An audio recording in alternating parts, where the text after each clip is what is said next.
这个昨天两国外长的会见呢，结果大家也都知道了，是吧？这个双方的诉求呢， and we all know the result. And we're also very clear about their intentions and their requirements. For the Ukrainian side, they believe that there's no major breakthrough coming out of this negotiation.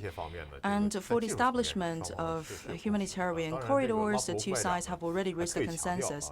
And Foreign Minister Lavrov has also stressed that Vladimir Putin, Russian president, has not refused to meet Zelensky, the Ukrainian president. They have not refused that demand.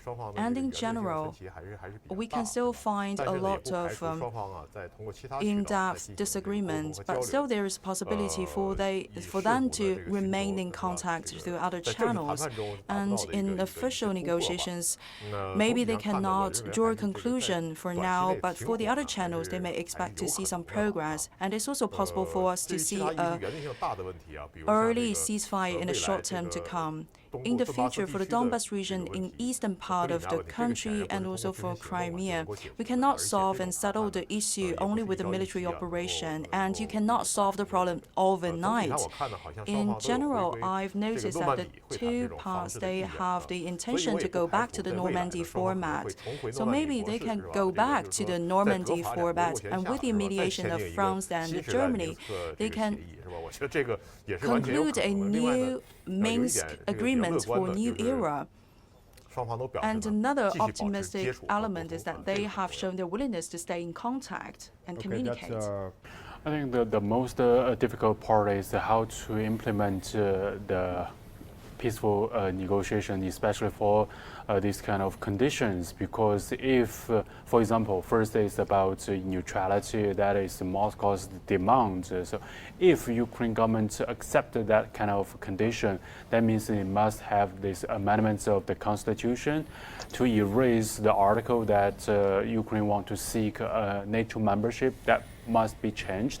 That needs a lot of paperwork in the parliament of Ukraine, so that will take a pretty long time. That is for political solution. And second, about the future the political status for the two self-declared republics and also Crimea, I think that would take a much longer time, because any changes of the boundary and also about the territorial issue, that must be decided not just by the President Zelensky, but also for the parliament of Ukraine. So technically speaking, that will take a pretty long time. Even it is pretty hard, because for the politicians in Kiev, no one has the courage to accept that one, because that means the political suicide. So I think that is a very difficult one. We talked about this yesterday. Actually, Ukraine proposed this non-NATO model for further solutions. So it's definitely a positive sign. At least the two parties are moving toward each other, not to move away from each other, which is also good. Meanwhile, I think it also gives other European nations, especially France and Germany, a moment, some time to think about it and to make further negotiation, or to use diplomatic means to make peace.